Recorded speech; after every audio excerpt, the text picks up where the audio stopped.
Bueno, muy buenas noches. Primero quiero agradecer la hospitalidad de la biblioteca de tenernos esta tarde aquí. También quiero agradecer a Belinda Ramos, que fue muy entusiasta en impulsar esta actividad.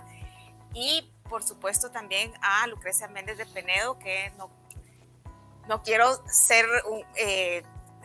extenderme en esto, pero bueno, fue mi profesora, ha sido mi mentora toda la vida, creo yo.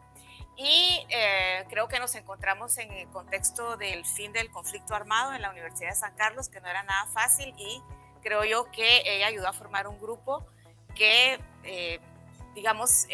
exploramos ese momento histórico a la luz de la literatura. Entonces, para mí es muy especial que esté hoy aquí.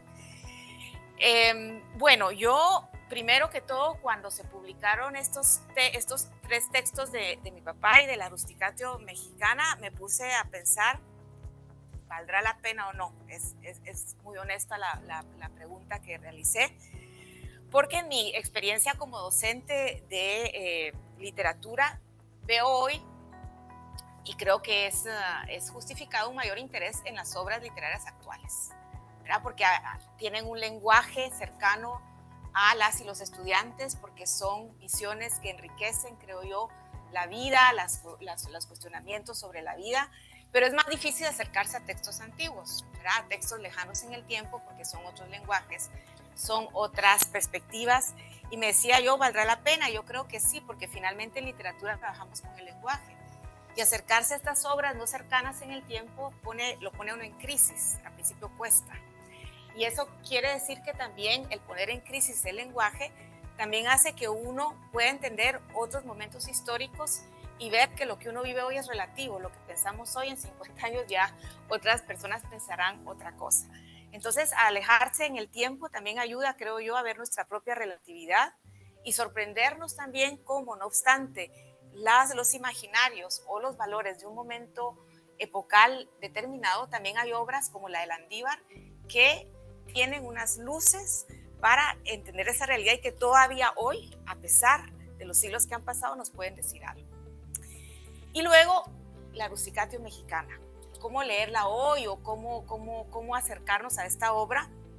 Yo creo que es algo que yo escribí en el prólogo de este texto, pero creo yo que también quisiera referirme a un término que acuñó Josefina Ludmer, la crítica literaria argentina, en 2013, las literaturas posautónomas, donde ella decía que la literatura había perdido una autonomía frente al mercado y que hoy, digamos, las directrices de la literatura las estableció un mercado a través de muchas figuras como los influencers, las casas editoriales, los algoritmos, y que entonces habría que también explorar aquello que está dejado fuera del mercado. No satanizar el mercado para nada, pero ver que también hay otras obras que hoy no están presentes en esas tendencias de la literatura, pero que ofrecen también una visión de la realidad que vale la pena.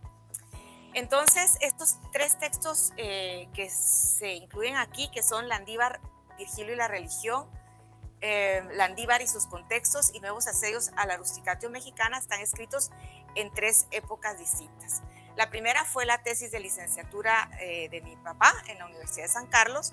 La segunda fue un texto que se publicó en los años 80 en la Universidad Rafael Landívar, y el tercero también publicado en Cara Parens en 2009.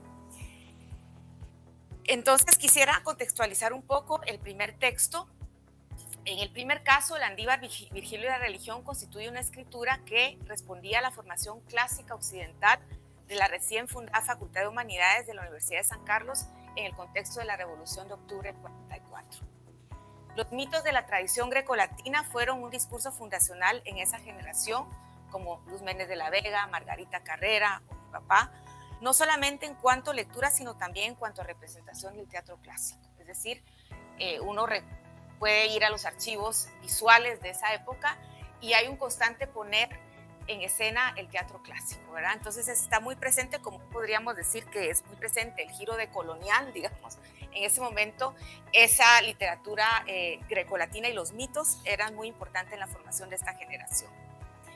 Pero también en Landívar, Virgilio y la religión se evidencia un temprano interés en Albizu Palma en la literatura guatemalteca cuando prevalecía en el ámbito académico poca valoración de una literatura nacional y centroamericana. Y todavía hoy, ¿verdad? Mi experiencia muchas veces en Europa es cuando uno presenta un curso y hay un guatemalteco, un salvadoreño, y es muy común decir, y no va a estar con un argentino y un chileno, o por qué no solo México. Entonces creo yo que esa literatura periférica lo sigue siendo en los contextos globales. La elección de Rafael Andívar como un tema de estudio constituye pues un punto de arranque para otros proyectos que va a hacer Alvisures Palma después, como la historia de la literatura guatemalteca con Catalina Barrios y Barrios, publicada en 1980. Y hay que tener en cuenta también que la escritura de este primer texto se realiza cuando Alvisures Palma era parte del servicio docente del Servicio Cooperativo Interamericano en Educación Nacional. Entonces es muy importante porque las geórgicas y bucólicas de Virgilio, que están en este texto comparándose con Landívar, el tema agrario es muy importante. Y en ese momento mi papá trabajaba en la costa sur, es decir, Mazatenango, Suchitepeques, Escuintla. Entonces ese imaginario agrario creo yo que está muy presente en la elección de estas obras y en la Rusticatio mexicana. Por último, cabe señalar que se instauró de 1947 a 1950 el Seminario de Estudios Landivarianos en la Facultad de Humanidades a cargo del profesor José Mata Gaviria, que favoreció la recuperación del texto landivariano. Y es muy curioso que la Revolución de Octubre del 44 también recupera mucho la figura de Landívar. Ahora que he estado revisando periódicos del los últimos años de Arévalo y los iniciales años de Arbenz, está muy presente la recuperación de esa literatura nacional. Y dentro de eso, Batres Montúfar o puede ser también Landívar. El segundo texto, Landívar y sus contextos, publicado en 1980, es parte también, como dijo Lucrecia, de la participación de mi papá como profesor fundacional de esta universidad y como docente regularmente. Y finalmente, Nuevos Asedios a la Rusticatio Mexicana es un esfuerzo de revalorizar estos textos, ese texto landivariano. En cuanto al primer texto, Landívar, Virgilio y Religión, lo que se quiere hacer en este texto es comparar las bucólicas, que yo no sé si saben qué son las bucólicas, ¿alguien? Que se recuerda las bucólicas de Virgilio. ¿Sí, Julio?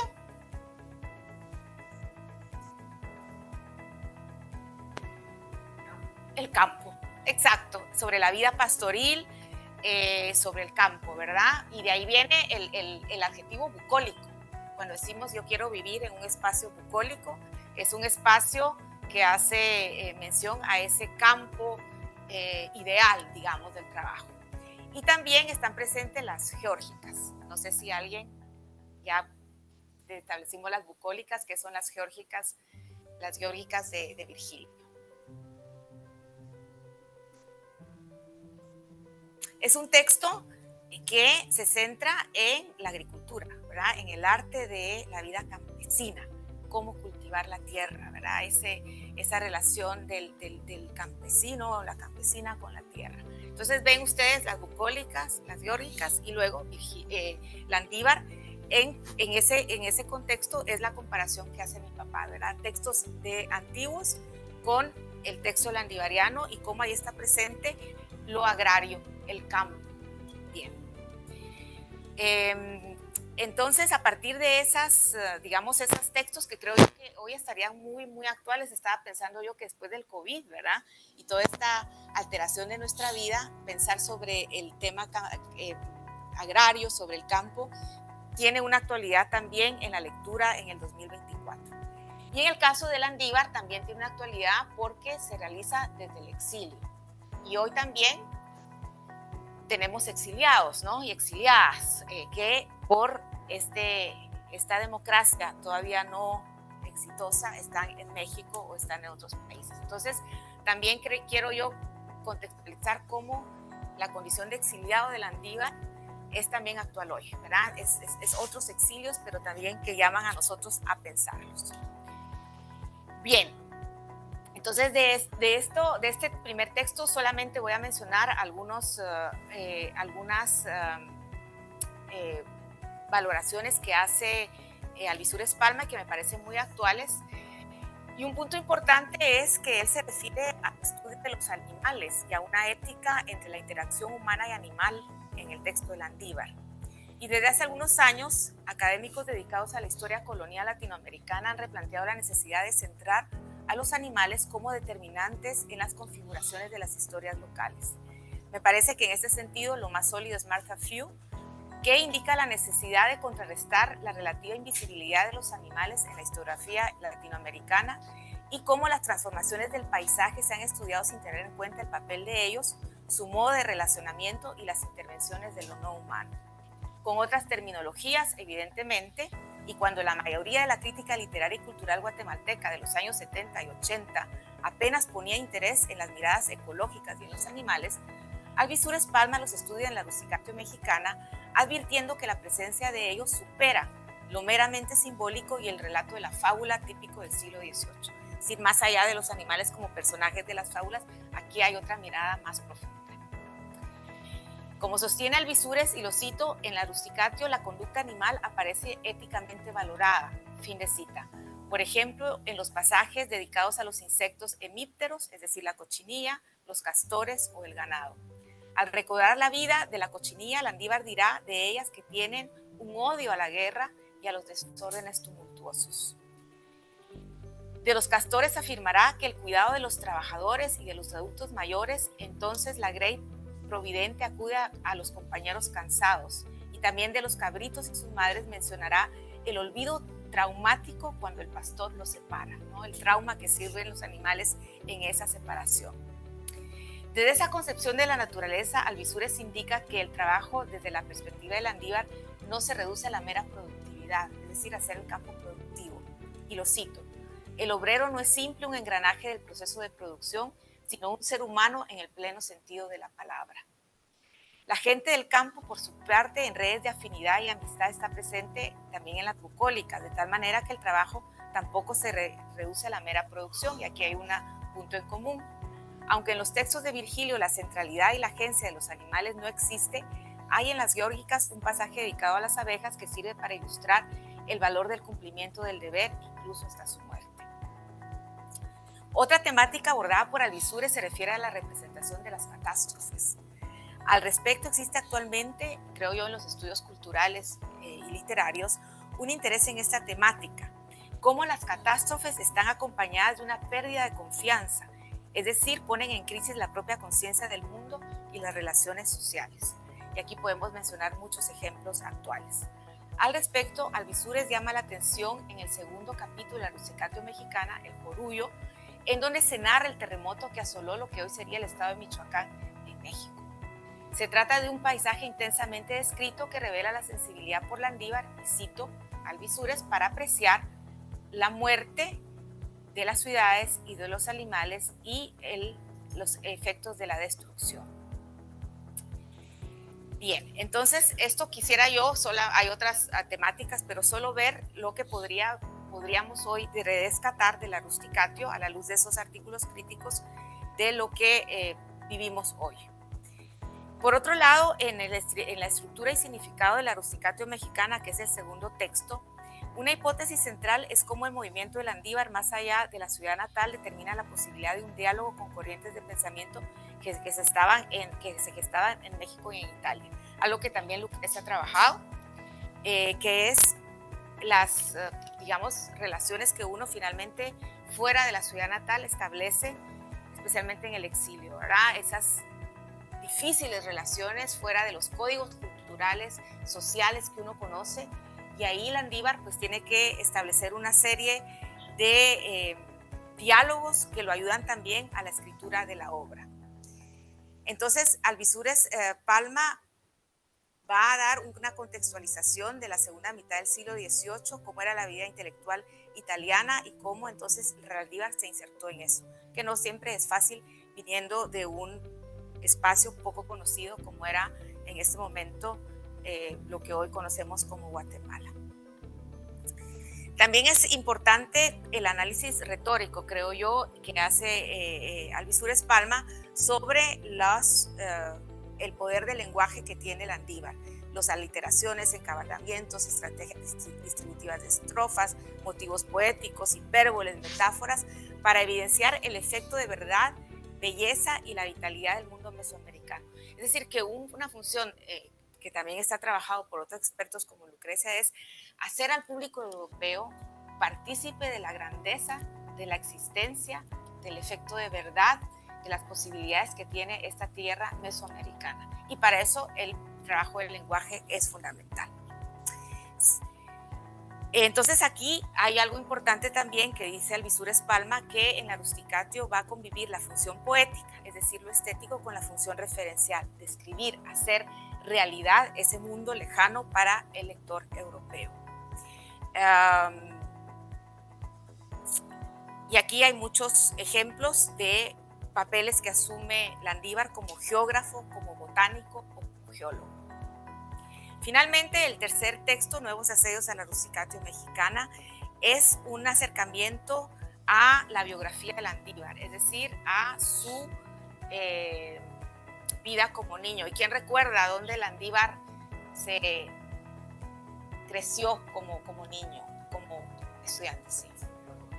Ajá, sí, exactamente. Entonces, este texto es volver la mirada a los colegios jesuitas de San Lucas y San Francisco de Borja, por ejemplo, y empezar a ver cómo se fue formando Landívar como sujeto intelectual, es decir, hacer un recorrido en diferentes etapas para llegar a el Landívar escritor. Y finalmente, creo yo, no me extenderé más, en los textos los tres textos que se analizan, vale la pena detenerse en un detalle, creo yo, que es muy importante, como la figura de Rafael Landívar en sus diferentes, digamos, matices de escritura, también establece un diálogo cultural entre mundos distintos y en una, digamos, una identidad criolla que es muy evidente en los textos, pero también, creo yo, un afán de llegar a una perspectiva universal del hombre y de la mujer, en este caso en el territorio mesoamericano. Bueno, muchas gracias. Buenas noches, qué gusto saludarlos y muchísimas gracias por la invitación. Me siento honradísimo de participar en esta actividad por muchas razones y las voy a explicar por qué. Primero, este libro es un libro publicado en 1978, Luz Méndez de la Vega, una poeta y académica guatemalteca. Este libro tiene una particularidad, reúne poemas escritos por profesores de la Facultad de Humanidades de la San Carlos de ese año, ¿no? De ese momento. Yo conocía a Alvisures Palma, lo conocí como un académico, y lo he dicho en clase bastantes veces, creo que es el académico guatemalteco más importante de literatura guatemalteca en la segunda mitad del siglo XX en Guatemala. Su trabajo es importantísimo, es vasto y es referente para las personas que se han dedicado al estudio de la literatura guatemalteca. Pero entonces conocía a Alvisures Palma como académico exclusivamente. Fue hasta tiempo después que encontré este libro que empecé a ver que, escribía poesía. Tengo por ahí el de Casa de Curas, que es una novela corta y una colección de cuentos. Pero tiempo después descubrí que Alvisures Palma, además de ser un académico, pues era alguien que se había dedicado a escribir, ¿no? A escribir poesía y a escribir literatura. Por otro lado, de Rafael Landívar, este poeta del siglo XVIII, guatemalteco, yo solo conocía la poesía. Había leído la Rusticatio mexicana, que casualmente en clase no siempre la leíamos porque estábamos más interesados en leer el siglo XX y el siglo XXI. Entonces Landívar era una página, ¿no? Era un día de, miren, este escritor Rafael Landívar, lean el Rusticatio mexicano cuando tengan tiempo. Y entonces conocía a Landívar como poeta, pero leyendo, y vuelvo al punto, leyendo el prólogo que escribió Mónica y leyendo el prólogo que escribió Luz Méndez sobre este libro, me di cuenta de la coincidencia que no había tomado en cuenta nunca, que tanto Alvisures Palma como Landívar, ambos son poetas y ambos son académicos. Landívar era profesor de retórica, se fue a México y luego vino aquí a Guatemala y era director ¿cómo se llama? Del colegio, sí, del Colegio San Jorge, gracias. O sea, era un académico que se dedicaba a la investigación, pero también a dar clases, igual que Alvisures Palma, y eso me llamó mucho la atención y quería empezar con esta mención, ¿no? Bueno, con respecto del libro, yo tenía aquí algunos comentarios, pero Mónica ya nos hizo una explicación muy, muy detallada de la estructura del texto. Yo quisiera solo resaltar una que otra idea que me parece como muy, muy importante. Si bien, vamos a ver, hay una línea entre Virgilio y Landívar, las bucólicas y las geórgicas de Virgilio, que hablan sobre la vida en el campo, la vida en la agricultura, y la rusticatio mexicana de Landívar, que también habla sobre el campo y la agricultura. Resulta que a mediados del siglo XX los estudios que se hacían desde la academia proponían que había una continuidad y una herencia entre de Virgilio Rodríguez, de Virgilio hacia Alvisures Palma.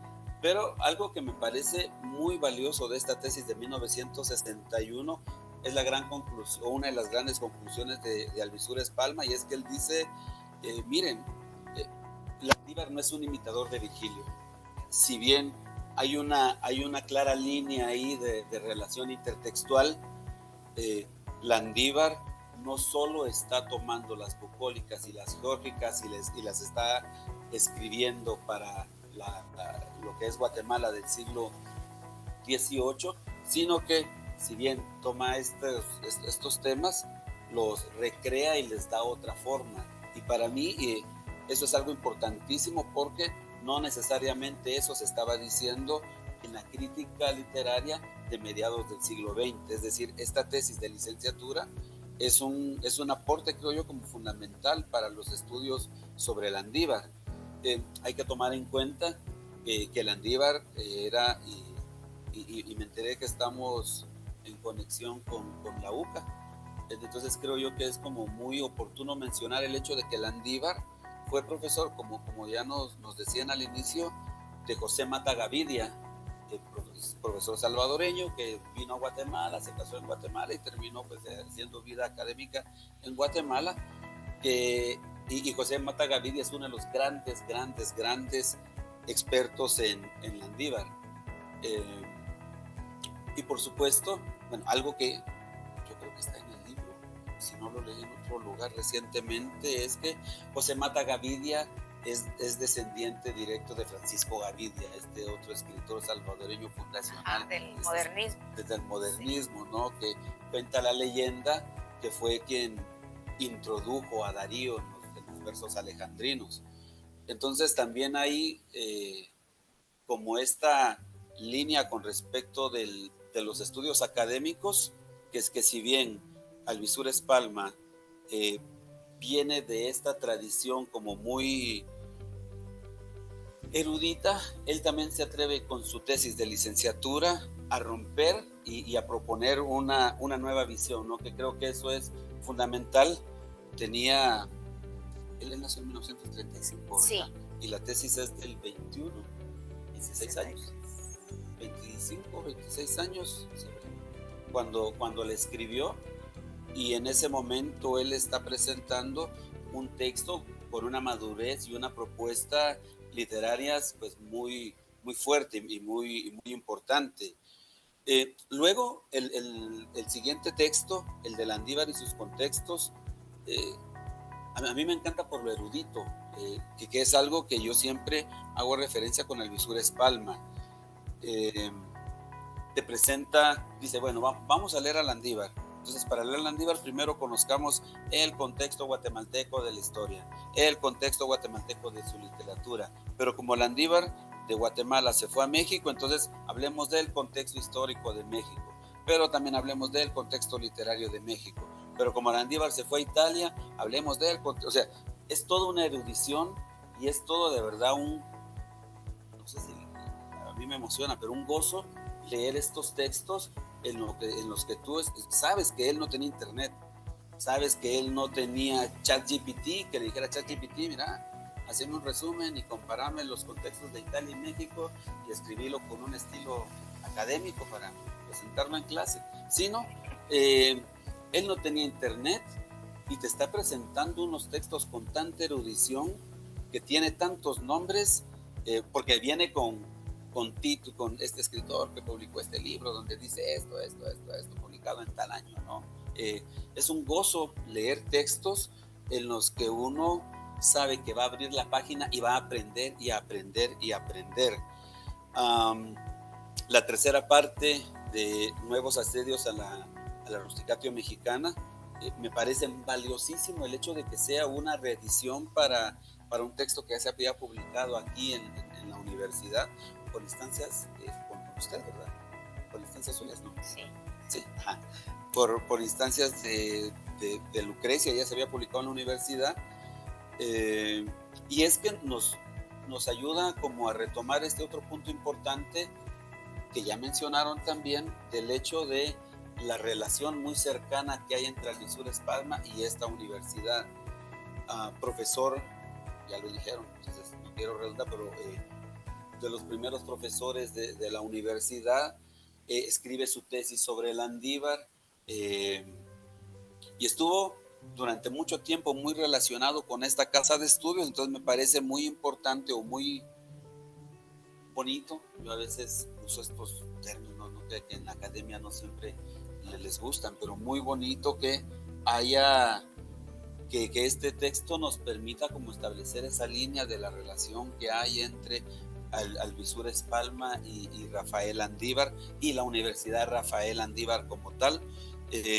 Justamente en el 2013, en junio, unos 7 meses antes de la muerte de Alvisures Palma, la universidad le da este reconocimiento que ya mencionaron al inicio, y el de la conferencia que se llama Referente y Signo en la Rusticatio Mexicana. Entonces también este libro nos ayuda a establecer esos nexos, ¿no? Yo, por ejemplo, lo confieso, que relacionaba siempre a Alvisures Palma exclusivamente con la Universidad de San Carlos, ¿no? No sabía que tenía todo este recorrido aquí. Es algo que aprendí en este libro, así que sería bueno que, o sea, creo que como estudiantes landivarianos, como estudiantes de literatura, es bueno que tengamos un acercamiento a este tipo de textos. Y yo creo que bueno, el último artículo, el libro es muy interesante porque está formado por 4 textos. El último artículo escrito por Rosalena Chinchilla, profesora de la Universidad de Connecticut, habla de este tema del que hemos hablado en algún momento, ¿no? La nostalgia en el destierro, cómo Asturias escribe desde el destierro, y me gusta, bueno, y también lo hace, y bueno, eso lo quería mencionar en las conclusiones, así que lo dejaré por ahí. Pero es un texto que me parece fundamental para leer aquí en la universidad. Además, la edición está lindísima, ¿no? Es un libro con una sobrecubierta muy linda, muy bien editado, con los colorcitos, hay degradaciones de azul a celeste. La verdad es que es un libro hermosísimo también como objeto, como para disfrutarlo, ¿no? A mí me gusta cuando agarro un libro, como verlo, ver los colores, ver esas cosas. Entonces es un libro que creo que es muy sobrio, además muy elegante. Bueno, entonces ya como para ir llegando a conclusiones, mi gran pregunta es, ¿por qué necesitamos este tipo de textos? Bueno, primero ya lo mencioné un poco y ya lo hemos hablado, el asunto de fortalecer la identidad institucional landivariana. Creo que es bien importante y es parte de donde surge todo este gran proyecto del Monumenta Landivariana en la serie mayor y la serie menor, que tiene que ver con darnos cuenta de que el nombre Landívar no está puesto al azar, sino que forma parte de toda una tradición poética, académica, de investigación, de resistencia. Sabemos que Landívar murió en el exilio, entonces de resistencia, y creo que es bueno conocerlo, ¿no? Y es bueno que lo conozcamos a través de autores tan eruditos, pero tan sensibles. Vimos este poema del inicio, lo escuchamos, tan sensibles que nos permiten como verlo, ¿no?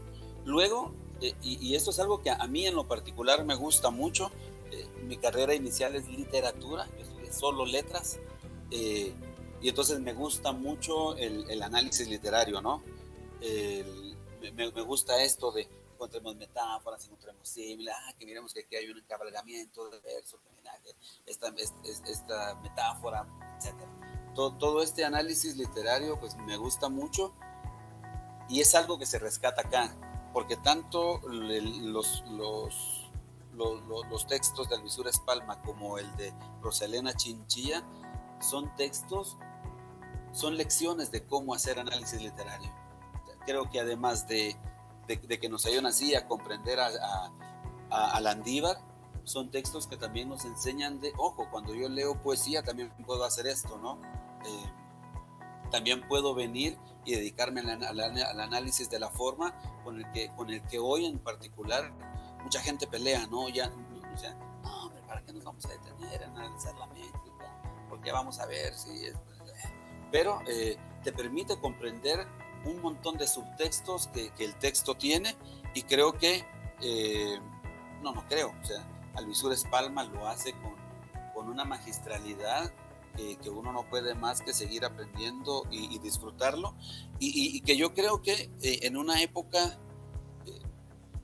de hoy, donde hacemos como estudios híbridos, pero es bien importante que ahí mismo en el texto Alvisures Palma plantea, especialmente en el texto de Nuevos Asedios, que lo escribió a inicios del siglo XX, que este es un análisis que se puede hacer desde los estudios culturales, ¿no? Y yo creo que mis profesores que me decían, no, pues que mira, este Alvisures Palma es solo para como léelo para sacar fechas, para hacer una línea del tiempo, no leyeron este Alvisures Palma, que nos está diciendo de 50 años después de que había hecho su tesis, nos está diciendo, o sea, 50 años, es una tesis muy tradicional en la literatura, y 50 años después nos viene a decir, hey, esto también se puede ver de los estudios culturales. ¿Qué significa esto?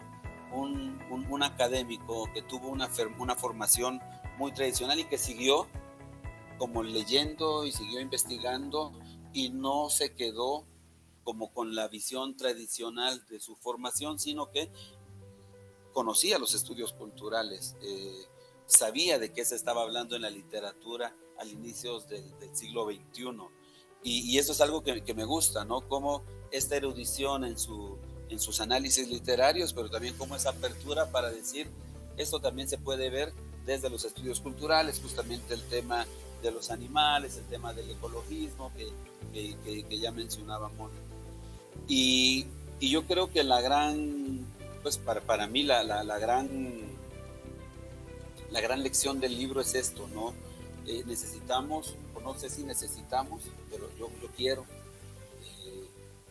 No me gusta cuando la gente dice necesitamos, porque es como una imposición, ¿no? Pero a mí me gusta el hecho de volver a estudiar a estos clásicos guatemaltecos. Tenemos ahí autores a los que por una u otra razón hemos ido dejando relegados, como Landívar, Pepe Milla, a estos escritores anteriores del siglo XX que hoy pareciera que los leemos como cédulas del museo, ¿no? Que están ahí como petrificados, pero textos como estos nos dicen, hey, mira, podés venir y hacer una relectura hoy desde el siglo XXI acerca de Landívar. Hablemos acerca de relaciones de poder a partir de tal y tal texto. Hablemos acerca de ecología a partir de tal y tal texto. Entonces creo que textos como estos nos dicen, sí, volvamos a los clásicos de guatemaltecos, leámoslos de forma clásica, pero también atrevámonos a hacer unas lecturas desde hoy, como ya lo hizo Alvisures Palma, que hizo una lectura clásica, pero también una lectura muy contemporánea, y por eso a mí me gustó mucho el libro. creo que es un texto que hay que difundir y promover porque nos va a llevar a estas discusiones, ¿no? Para ir finalizando, si alguno de los presentes o a través de la plataforma hay alguna pregunta o quisieran consultar algo con nuestros disertantes, pues pueden hacerlo en este momento, por favor. Levantan la mano y con mucho gusto les damos el micrófono. Buenas noches. A mí me llamó la atención el tema de lo que hablaban ambos, de cómo este libro abre un nuevo nexo de Landívar con el presente, ¿no? O, bueno, no lo abre ahora, sino hasta ahora nos damos cuenta que está allí. Sobre todo cómo podemos vincularlo con las discusiones y las inquietudes contemporáneas, como decían, desde los estudios animales y todo esto, las plantas, que ahora hay una convocatoria ahí de estudios de plantas, ¿no? En letras, podría haber algo interesante por allí. Y el tema agrario también. Yo solo tenía ganas de preguntar si él hizo este estudio en latín, porque así como actualmente, pues como estudiantes de letras o profesionales de letras, pues se nos motiva aprender idiomas, también es parte de nuestra labor filológica, ¿no? Hoy aprender inglés, francés, italiano, alemán, lo que sea, ojalá quiché y náhuatl y otros idiomas. Quería saber si él estudió esto en latín o fue con alguna de las traducciones. Bueno, muy buena pregunta. Bueno, yo en mi experiencia sabía que mi papá tenía conocimiento de latín básico. No sé hasta qué grado digamos, de conocimiento llegó para poder conocer esto del texto original. Me imagino que sí, con Marta Gavidia, ¿verdad? Yo sí creo que lo leyeron en latín, o sea, se trabajó en latín. No habría otra posibilidad. Ahora, sí. Sí, entonces él también, eso iba a decir que él estudió latín y griego. Y creo que era obligatorio aprobar ciertos cursos de latín y griego. No sé hasta dónde, ¿verdad? Esa es la única pregunta, la única cuestión que no. 2 o 3 años, eso no lo sabía yo. Entonces sí, quizá era lo que mencionaba al principio, que me parecía interesante que es un momento en la Facultad de Humanidades que se establece una generación de profesores que van dentro de esa, digamos, de esa formación clásica, pero profundo, no digamos como cosmético erudito, digamos, sino que se conocen las bases para poder hablar de eso. Entonces yo creo que esa es como una herencia intelectual, vamos a decirlo así, en la historia guatemalteca desde ese momento de la Facultad de Humanidades. Y que la verdad ayuda mucho el latín, ¿verdad? Yo ahora me arrepiento de no haber, me ha tenido que pasar por varios contextos académicos de diferentes idiomas y creo que me hubiera ayudado mucho haber conocido el latín para insertarme más exitosamente y más rápido. Yo, solo como a modo de anécdota, yo estudié en el siglo XXI y todavía tuve que llevar un semestre apenas de raíces latinas y un semestre de raíces griegas, algo súper básico, pero recuerdo que hubo un semestre en el que estaba llevando en el mismo momento y consecutivamente durante el día en una clase poesía latina y en la siguiente raíces latinas y el profesor era el mismo. Entonces un día llegamos a la clase de raíces latinas y nos dice, miren, no solo tienen que leer un poema de Horacio y escribirme un comentario. Y todos como, va, qué bueno. Y el poema estaba en latín, ¿no? y todos como, de verdad, sí. Y era un español. Y dice, pues hombre, si ustedes vienen ahorita háganlo en latín. Pero yo creo que hace 40, 50, 60 años, como dicen, los estudios de latín y de griego eran mucho más profundos y seguramente leyó en latín. Lo que yo me preguntaba, y buena pregunta que me surge a partir de la tuya, Julio, es él seguramente hizo esto a partir de la traducción de Marta Gavidia o de la de Chamorro. No sé, eso es una duda que me surgió ahorita. La de es Chamorro posterior. es posterior, Entonces la de Mata. Sí, la de Mata tuvo que haber sido. Gracias por la presentación y los datos. Sí, es interesante que en los estudios literarios uno siempre encuentra nexos y relaciones. Y hoy en día, más que todo en el siglo XXI, es muy común encontrar grupos literarios. Me surge la inquietud porque Rafael Andívar es un poeta muy aislado, digo, no solo en el exilio, sino también se le ve como una figura histórica guatemalteca de ese momento, pero poco se le compara con alguien más. Entonces me surge la inquietud si en este tipo de estudios Alvisures Palma encontró de repente algún tipo de red que tuviera Rafael Andívar con otros escritores, escritoras, poetas, poetisas de su tiempo, algo que se pueda llamar así, que también trataban estos temas bucólicos, porque entonces ahí, si bien Virgilio referencia, pero la pregunta es si tuvo alguna influencia que trataran como el tema bucólico o algún grupo, o es parte de los estudios que aún hay que realizar en ese sentido. Ahí justamente hay una parte en el segundo texto, cuando él habla de los contextos, que trata, creo yo, Alvisures Palma de establecer esta red de creación, de redes intelectuales, ¿no? Pero lo hace más con los sacerdotes jesuitas, con los mexicanos especialmente, con los que él estaba en el exilio en Polonia. Entonces él dice, bueno, aquí él estaba compartiendo en ese momento con, y aquí es donde digo la erudición de Alvisures Palma, ¿no? Que yo no los conozco, pero estaba como estableciendo relaciones académicas, pero también de creación con este escritor que dice, este es el gran escritor mexicano de ese momento, sacerdote jesuita también, que también está en el exilio, y dice en algún momento, bueno, cuando hablamos del exilio que se van los escritores, los jesuitas, dice Alvisures Palma, eran 6 los que estaban, los que habían salido de Guatemala y que estaban allá. En general eso es, porque algo que siempre, bueno, no siempre, pero que muchos autores hacen referencia constantemente es a que Alvisures Palma es como de ese momento la única gran figura. De hecho hay otros libros, David Vela, que nos presentan autores, incluso en Alvisures Palma también, en el de Grandes Momentos de la Literatura Guatemalteca, mencionan a algunos escritores, pero siempre dicen, bueno, no hay en todo este siglo XVIII ningún escritor que tenga como el tamaño de la obra por calidad, como Landívar. Entonces yo creo que aquí en Guatemala no hay Renatías de Córdoba, hasta por ahí.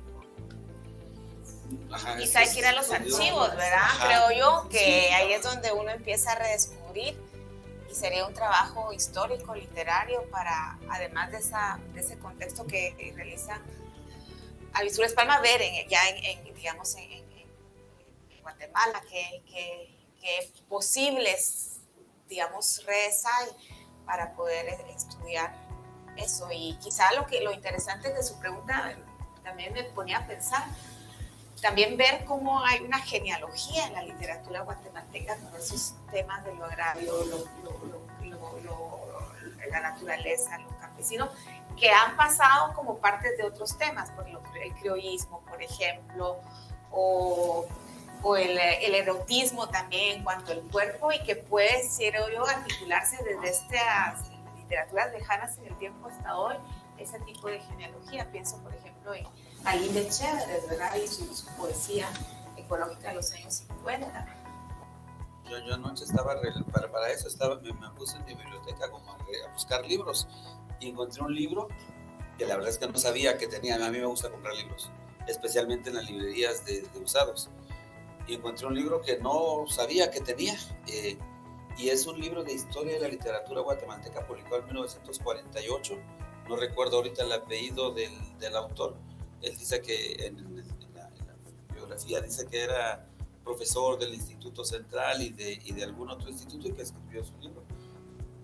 Y da un montón, y me llamó mucho la atención porque da un montón de nombres de escritores de la época colonial contemporáneos de Landívar que no han sobrevivido, pero yo creo que justamente eso es como lo importante de estudios como estos, ¿no? Que nos hacen reflexionar sobre estas cosas y decimos, bueno, leamos a Landívar, encontremos esas redes intelectuales que hay ahí, vayamos a hacer trabajo de archivo y redescubramos, ¿no? Porque a lo mejor están ahí y simplemente hoy no los conocemos aún. O también pensaba en archivos visuales, ¿verdad? ¿verdad? Para ver toda esa imaginación o imaginario que hay aquí, relacionarlo con las ilustraciones o los estudios de la época, cómo establecer entre el texto y lo visual, digamos, un diálogo. Es muy interesante. Pues muchas gracias. Hay una pregunta desde UCA de El Salvador, si me haces favor de decirla. ¿Qué tal? Buenas tardes. No es una pregunta como tal, es más un comentario de la licenciada Jacqueline Morales. Dice, gracias por estas reflexiones que nos permiten ampliar el conocimiento sobre Rafael Landívar y Alvisures Palma. Y felicitaciones por el trabajo de investigación alrededor de estas grandes figuras guatemaltecas. Gracias por hacernos partícipes en El Salvador. Agradecer esta clase magistral que nos dieron esta tarde sobre uno de los críticos, por lo que entiendo, literarios guatemaltecos de mayor altura en el siglo XX, y que nos invitan las intervenciones también a muchas veces conocer una obra de gran escritor. A veces leer estos contextos, estos análisis nos invitan, ¿verdad?, que vayamos a la obra original y no necesariamente, como nos comentaba Mónica, pues por la distancia, por el estilo, por el latín, por el idioma, ¿verdad?, se nos dificulta acceder, digamos, y entender más al contenido. Yo creo, por estudios, por estas críticas literarias, por esta exploración a la obra de Landívar que se hace, que pues hay todavía muchas aristas que investigar, ¿verdad?, como las que se planteaban, ¿no?, qué relación tienen con otros autores literarios, ¿verdad?, cómo está traduciendo, se está traduciendo la obra o se está entendiendo del latín, cómo se está interpretando. Hay muchos otros temas que también se han identificado, ¿verdad?, que nos lleva al trabajo de Landívar al siglo XXI, a la comunicación del siglo XXI, ¿verdad? Cómo se están entendiendo, por ejemplo, los territorios, ¿verdad?, la fauna, ¿verdad?, y sobre todo en una problemática que hoy pues, nos sitúa en lo que llaman antropoceno o capitaloceno, que pues Landívar en muchos textos y en otro contexto pues ya estaba también, lo estaba señalando. Yo creo que es una clase magistral.